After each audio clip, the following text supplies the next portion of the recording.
Picture this: preseason lights, empty seats that will soon be full, a kid with the world's biggest last name trying to make the simplest thing look normal: knock down a shot, take care of the ball, show you belong.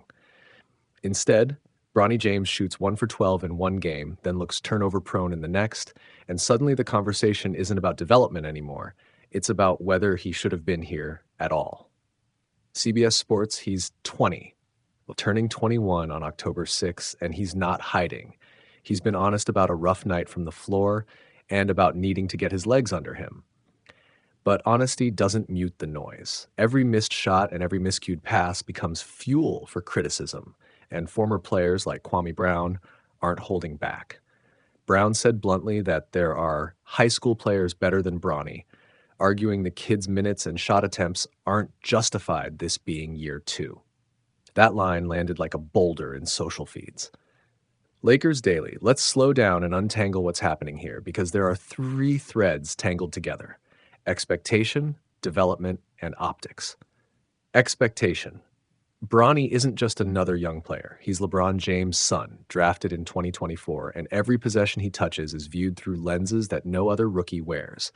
The Lakers organization knows the optics. They also know the development path is non-linear. J.J. Redick has publicly defended Bronny, praising his offseason work and growth, while acknowledging that preseason shots don't tell the whole story. The coach's message is progress over panic. ESPN.com development. On paper, Bronny's G League run was promising. He showed scoring and playmaking that suggested growth in a competitive setting. That's part of why the Lakers have persisted with giving him opportunities. But the NBA game, even in preseason, compresses mistakes and amplifies them. Shooting under 10% in one night, then turning the ball in the next outing, isn't just about talent. It's rhythm, confidence, conditioning, and the mental load of being under an incandescent spotlight. The transition from being a standout in developmental leagues to a reliable rotation piece in the NBA is brutal and precise. New York Post optics. This is where the knee-jerk takes thrive. Fans and former players see the scoreboard, the stat line, the social media clips, and they judge. Kwame Brown's comment tapped into a broader narrative, that Bronny's path to the Lakers was smoothed by pedigree rather than pure merit. That's a hot button. It's emotional. It frays trust fast. But remember, preseason is by definition a trial ground where coaches test roles, rotations, and mental toughness. It's not an indictment by itself. Lakers Daily. So what should we actually look for in the next weeks? First, consistency in purpose. Is Bronny being used to show real skills the Lakers need? Defense at the point of attack, playmaking in secondary units, and floor spacing? Or is he being fed minutes because of the spectacle around him? J.J. Redick's public comments suggest the former. They want a role player who can defend, move the ball, and hit when open. If the coaching staff thinks he can be that guy, they'll persist. If not, rotations will tighten. ESPN.com. Second, trim the expectations into actionable metrics. Don't obsess over one bad shooting night. Watch his shot selection, his conditioning late in games, his turnover rate as the minutes pile up, and whether he's improving week to week. Players who stick in the NBA show incremental, measurable growth, not instant transformation. If Bronny can cut down on forced shots, hold the ball under pressure, and show reliable defensive effort, the narrative shifts from shouldn't be here to earning his minutes. Third, remember the timeline. Bronny is still young.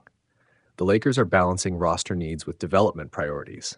Teams often carry young guards like him for a season or two, letting them play in the G League, practice with the main group, and learn the professional rhythm. That pathway doesn't make headlines, but it's how many players become dependable rotation options.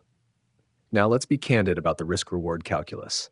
The upside is obvious. If Bronny becomes a capable, gritty reserve who defends, spaces the floor, and makes the occasional playmaking contribution, the Lakers gain a low-cost piece with high positional value.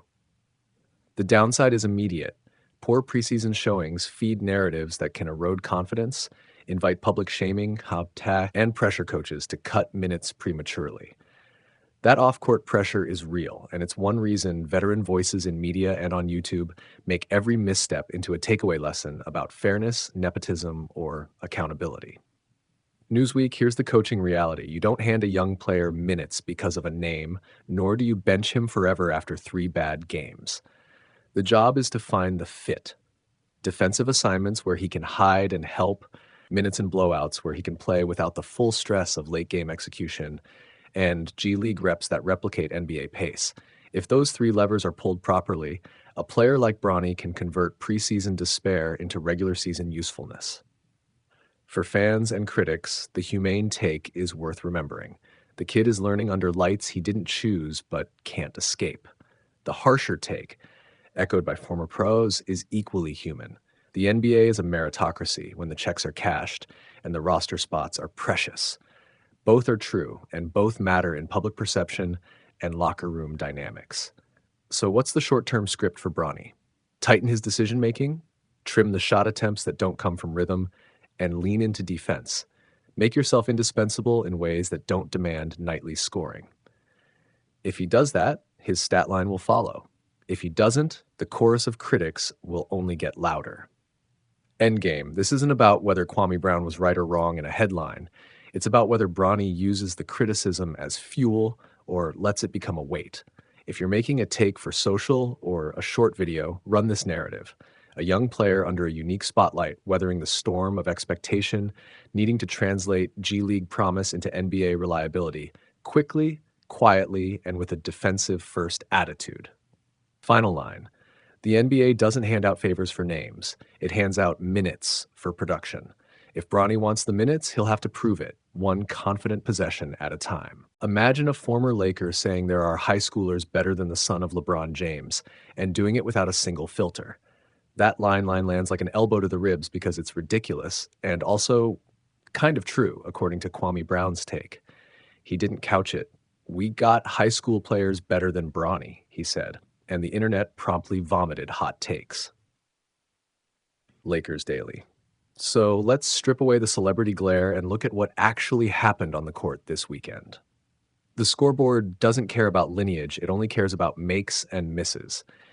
In the preseason opener against Phoenix, Bronny shot 1 for 12 from the field, 1 for 8 from 3, logged solid minutes but terrible percentages, and walked away with a stat line that reads like a cautionary tale for draft hype. ESPN.com.